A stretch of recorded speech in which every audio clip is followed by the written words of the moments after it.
When Lil Kim first entered the hip-hop scene, she did more than break barriers. She shattered them. But as her image shifted from raw, unfiltered femininity to something more sculpted and extreme, the industry started asking, what happened to Lil Kim? Was it personal choice, the pressure of fame, or something deeper? Anything goes. Yes. When you're playing with the pros. Right, there you go, that rhymes. I get 50 Right. years old, I'll snatch it all back. Welcome back to part 2 of the unsolved mystery of Lil Kim.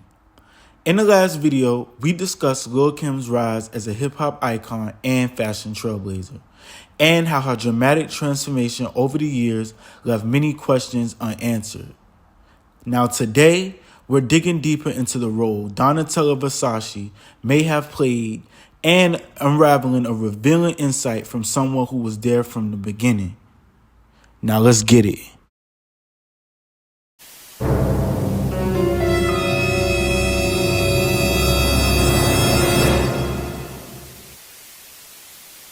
Now we know Lil Kim came onto the scene in the 90s and immediately shook things up. Not just with her music, but with her fashion sense too. And as soon as things started to get a little bit more profitable, guess who was right there in her corner? No other than Donatella Versace. Kim embodied the perfect blend of street style and high fashion. Her style was unapologetically bold, and it turned her into a cultural, iconic figure. But as much as Lil Kim embraced Versace's world of glamour, we also saw her appearance change drastically over the years. And here's where things get really interesting. Gene Deal, who was Diddy's former bodyguard during the height of the Bad Boy Records era, made some very striking claims during a very recent interview.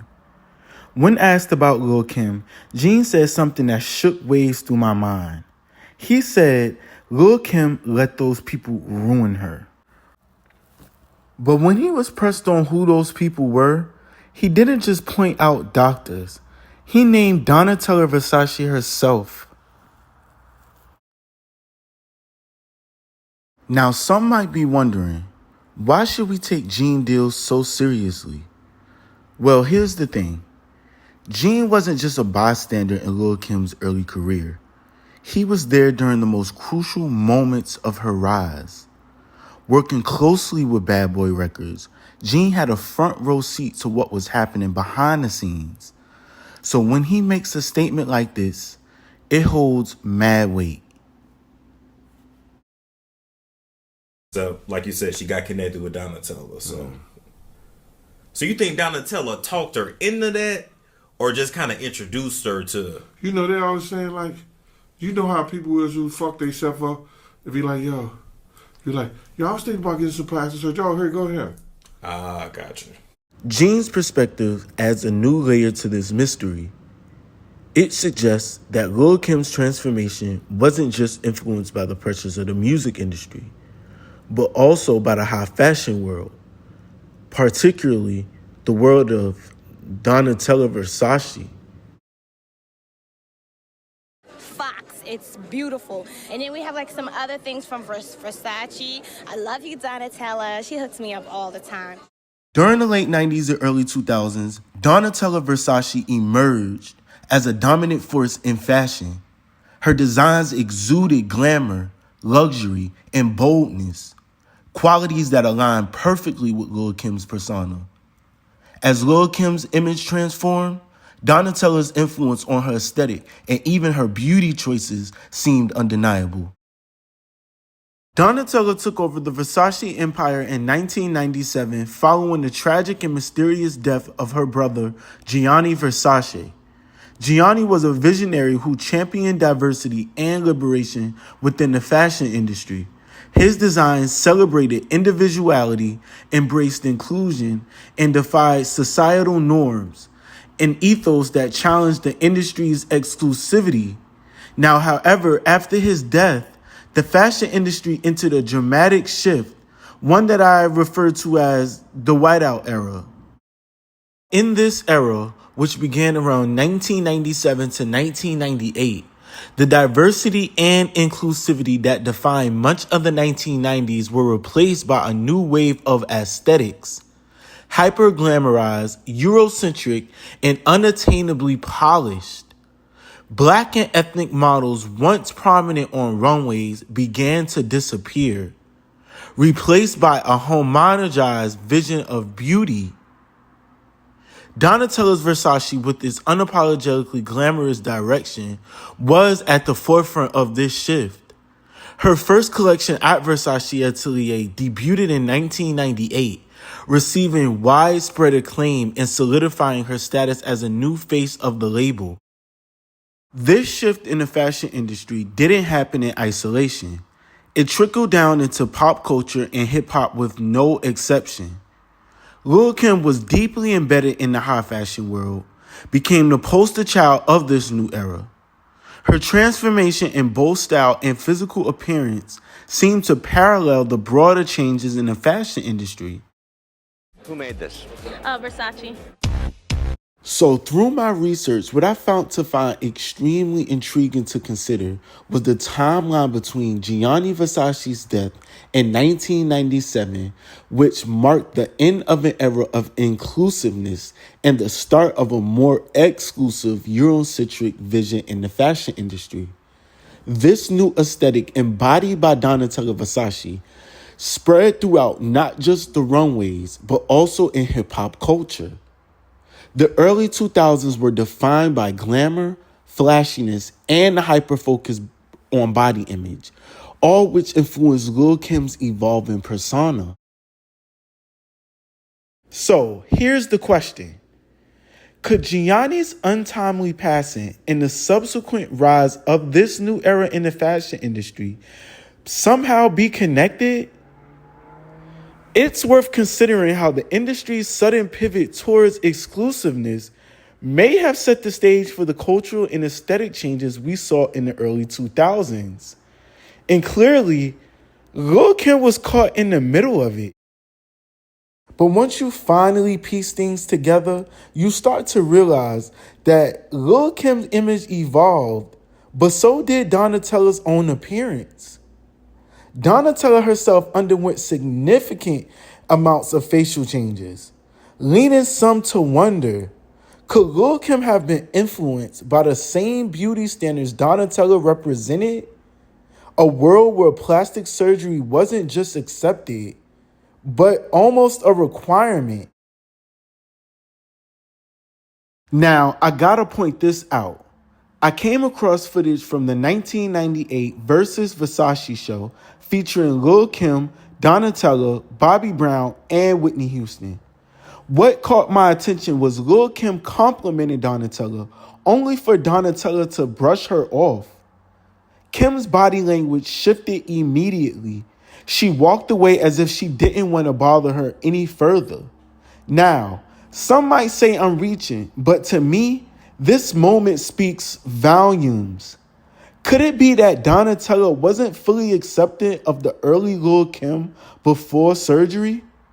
Some might argue that Kim came across as too much of a fan, and Donatella, maintaining her usual composed and distant persona, didn't want to break character. But I can't help but wonder, was there a deeper dynamic at play?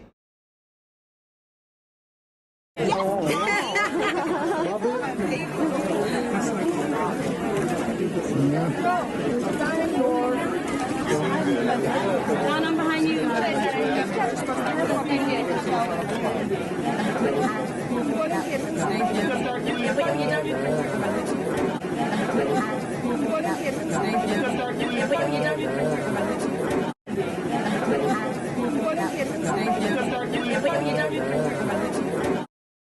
Did Donatella's seamlessly dismissive attitude stem from that all too familiar fashion elitism? Was she looking down on Kim, not just as a rapper, but as a black woman who was bold, fashion forward, and unapologetically sexual in an industry that wasn't yet ready to fully embrace that? If we look at the bigger picture, This moment can symbolize something much deeper about the way high fashion has historically treated black artists, especially those who don't fit in a pre-approved mold. Lil Kim wasn't just another celebrity fan. She was someone who has already been influencing fashion in real time.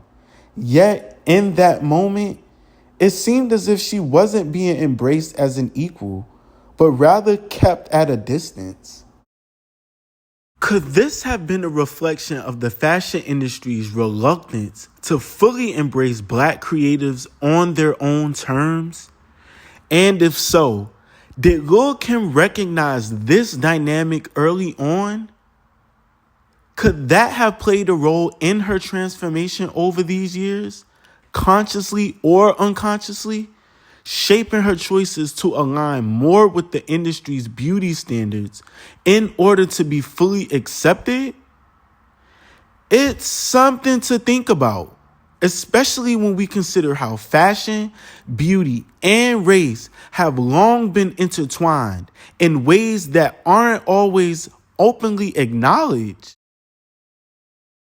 Look at that, they're here like 5 minutes, they're blowing up the bar area already. Yeah, we do. Yeah, we ghetto, baby. It's ghetto. We feel comfortable, that's why. Go say hi to Kim, baby. Go get her best friend right now. I would say, Joy, give me a week every month. There you go. LA. What you doing? Your best. My God, are you gonna like want to be with guns and stuff and like bombs and shit? Oh my! Did you hear what the hell she just said? What do you want? What do you want? You want a bazooka? You want to be 5K fully automatic or Glocks? Okay, what do you have? Doing it all. And then you have like your bikini. Like you feel like everybody know you faking.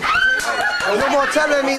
Lil Kim's transformation has been one of the biggest unsolved mysteries in popular culture. People talk about her surgeries, her change in image, and her influence in fashion, but rarely do they connect the dots to what was happening in the industry at that time. After Biggie's passing, Lil Kim became the star player at Bad Boy Records. Now, it's possible she felt immense pressure to be the label's next major crossover star, stepping into the shoes of her late mentor and lover. With Puff now at the helm, he pushed Kim to her fullest potential. And she was all in. As the new boss guiding her career, Puff's connections to Donatella and the high fashion world could be the missing link to understanding the true beginning of Kim's transformation.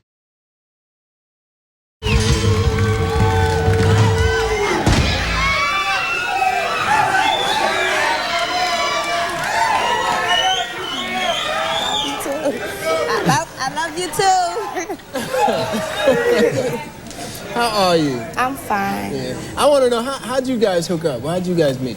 Oh, we met through Biggie. Yeah, we met through Biggie. Mm-hmm. And it's funny because when I first met him, I thought he didn't like me because every time he saw me, he'd lick his tongue at me or he'd make a funny face. But then as the years went by, I saw how much love he had for me. So I love you, Puff. And I'm so happy for you. Now, let's talk a little bit about you. We hear all the guys screaming. I know the guys have groupies. The male stars definitely have groupies. Now, you must have. What kind of stuff do guys do when they come to your guys' show? Wow, they do different things. I remember one time I was going to a show in Atlanta, and this guy came up to me and was like, "Oh wow, Lil Kim," and he picked me up and threw me over his shoulder and started running out the airport. I was just really shocked. I wasn't really scared though. I was just like, oh my God, did you see what he just did? And what happened to him? Well, no, we don't have to go there. We have to go there. Yeah. But do you get guys like they give you like outrageous gifts or? Puffy bought me some beautiful diamond earrings, and they are beautiful. So you just imagine a whole bunch of. I get gifts from a lot of people, and they're all really nice. So. But anything is appreciated. Anything is appreciated. Well, that's good. That's good. You could give me a napkin with "I love you" on it, and I think that's sweet. Now, see, how come I'm not buying that? How come I'm not buying that the man that comes in your life can't show up with just no napkin talking about... You want to know, because basically a man can't give me anything that I can't do for myself. You go, girl.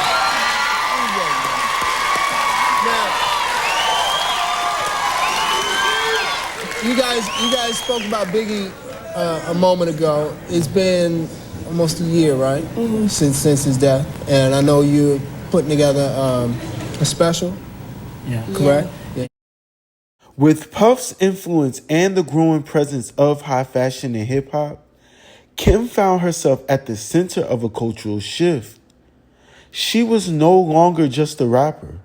She was becoming a fashion icon, walking in spaces that very few black female artists had access to at the time. But with that access came expectations. High fashion has long dictated a specific beauty standard, one that often excluded a minimalized black woman's natural features. Could this have influenced the drastic changes in Kim's appearance over these years? As she became more embedded in the high fashion world, did she feel pressure to refine her image to fit into these elite circles? Or was she simply evolving alongside the industry, adapting to new beauty standards that were becoming increasingly Eurocentric? Lil Kim's transformation wasn't just physical. It was symbolic of a larger shift in hip-hop, fashion, and popular culture. The very industry that once celebrated her boldness and originality seemed to demand reinvention in order for her to stay relevant. So, was this change inevitable, or was it a direct result of the high fashion world's unspoken rules of acceptance? And more importantly, how does this reflect the way Black American women in entertainment are often forced to navigate beauty, power, and visibility? So March 9th, 1997, Biggie was unalived, and just like that, Kim's entire world shifts. Kim wasn't just Biggie's artist. That was her dude, her mentor, her everything. And now suddenly, she's left to figure out who she is without him. And on top of that, the industry is looking at her like, okay, what's next? Puff Daddy steps in because y'all already know he was all about keeping Bad Boy on top. He knew Kim had the potential to be a crossover star, and he pushed her to the max. Now, this is where things start getting interesting. Around this time, we see Kim stepping in deeper into the world of high fashion. She's at more luxury events, she's being styled in designer pieces, and most importantly, she's now in rooms with people like Donatella Versace. But was she fully accepted? That's the real question. 1998 is where things started shifting. And right around this time, Kim's look starts to subtly change. Her nose looks a little more refined. Her skin looks slightly lighter in certain photos. It's small but noticeable. But here's the thing. This is also the moment where she's really being pushed into mainstream spaces. The collabs, the magazine covers, it's all happening right now in 1998. So, was this the start of her feeling like she had to change to fit into these luxury spaces? By 99, Kim is fully stepping into this hyper glam, high fashion version of herself. We start seeing the blonde wigs even more, even though she was been doing that. But the luxury looks became even bolder. And this is also when the rumors about surgery really started to pick up. People started questioning her nose and her skin tone. Now, let's put this in more of perspective. Around this time, other female rappers are blowing up. Foxy Brown, Missy Elliott, and Eve. Competition is growing. And Kim is the one that's positioned to be the face of fashion for hip-hop. So, was there pressure to refine her look? To be more palatable to high fashion brands? Because let's be real, The fashion industry at the time was not embracing black artists the way they do today. By 2000, Kim looks completely different. This is when the transformation becomes undeniable. Her nose is thinner, her skin is visibly lighter, the wigs are on full Barbie mode, and if you need proof of this shift, just go watch the No Matter What They Say music video. The fashion, the glamour, the blonde wigs, she's leaning all the way in. And it's not just her. Hip-hop was as a whole is changing. The early 2000s were about image. Artists had to be bigger, shinier, flashier. Beauty standards were shifting, and Kim, whether consciously or unconsciously, was adapting to this shift. But let's talk about what might have been happening behind the scenes. We already know Kim has spoken about feeling unattractive growing up. She's talked about being in relationships where men made her feel like she wasn't beautiful enough. And to add to the industry constantly putting lighter skin, Eurocentric beauty standards on a pedestal. That's a lot of pressure. And to make things worse, this is right when high fashion completely phases out diversity. The 90s were all about inclusion. Black and brown models were everywhere. But by the early 2000s, that was completely over. The industry became obsessed with a very specific type of beauty, white, thin, minimalistic glamour. So, by the time the early 2000s came, was Kim just trying to survive in an industry that was erasing women who looked like her? It is extremely essential for every viewer to understand that Kim's transformation wasn't just about her wanting surgery. It was clearly about being accepted. The loss of Biggie meant she had to redefine herself. Puff and Bad Boy pushed her to cross over, which meant stepping deeper into high fashion. The industry had already started moving towards whitewashed beauty standards. She was already in rooms with people like Donatella Versace, but was she ever truly welcomed? These pressures of being a mainstream female rapper in the male-dominated industry had to be insane. So, if the industry had embraced her the way it embraces certain artists today, would she have ever felt the need to change in the first place? What I found extremely interesting is how little information exists about Lil Kim and Donatella's actual relationship. Aside from a handful of photos featuring them together, alongside Pamela Anderson and other high-profile friends, there's almost nothing concrete about their dynamic. One of the most intriguing pieces of media I did find was their Interview magazine friendship themed photo shoot in 2000, which also featured Missy Elliott and Rose McGowan. Now, here's where things get interesting. Rose McGowan recently gave an interview with Interview magazine providing behind-the-scenes details about that very shoot.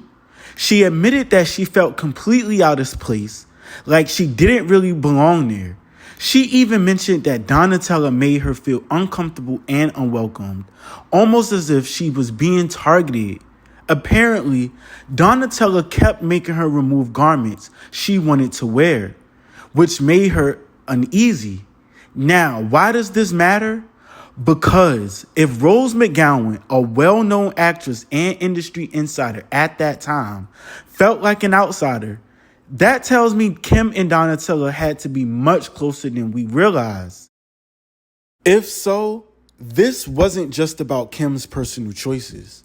It was about a larger industry shift shaping the way women, especially black women, were expected to present themselves in these type of mainstream high fashion spaces.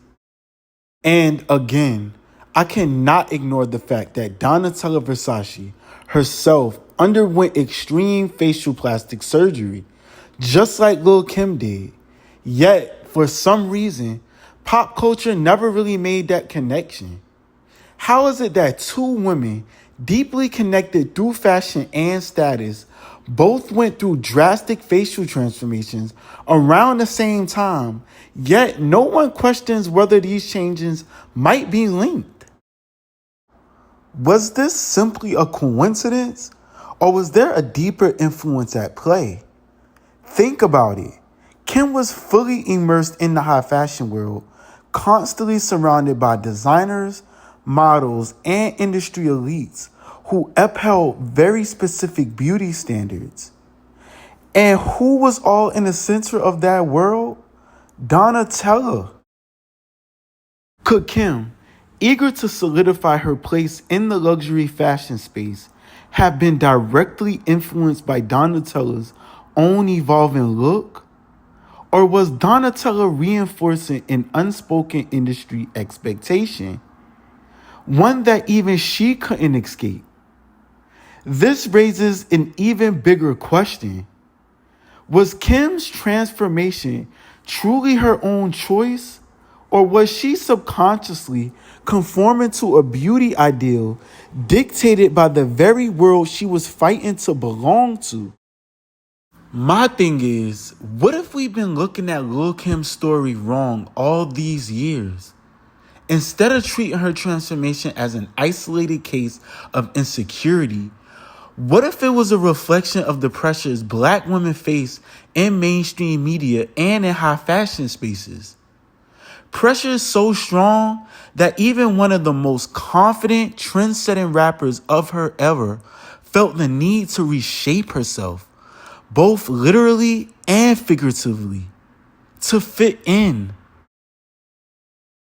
I can't stress enough how important it is to take a deeper look at Lil Kim, not just as a rapper or fashion icon, but as a cultural figure who reflects the deeper issues within hip-hop, fashion, and the way Black women perceive their beauty and body image, especially in today's social media-driven world.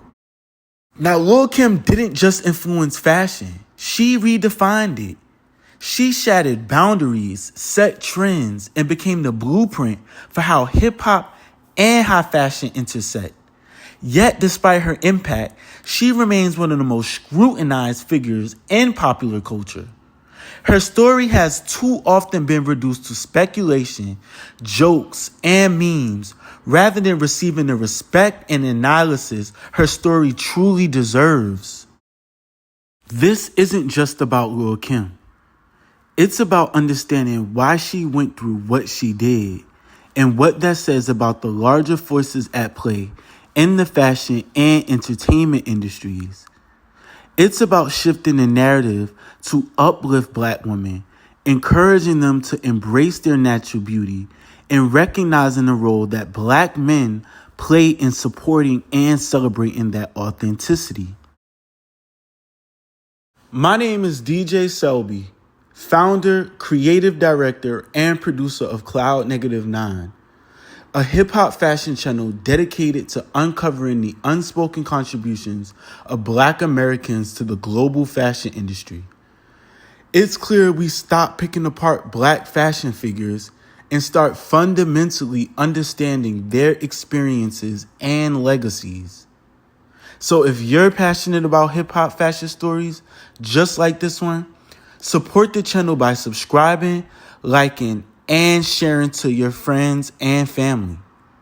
Now, that was a lot, but I'm sure it's going to be worth it. Again, thank you so much for sticking with me through the second part of the unsolved mystery of Lil Kim. And I'm going to catch y'all in the next episode. Peace.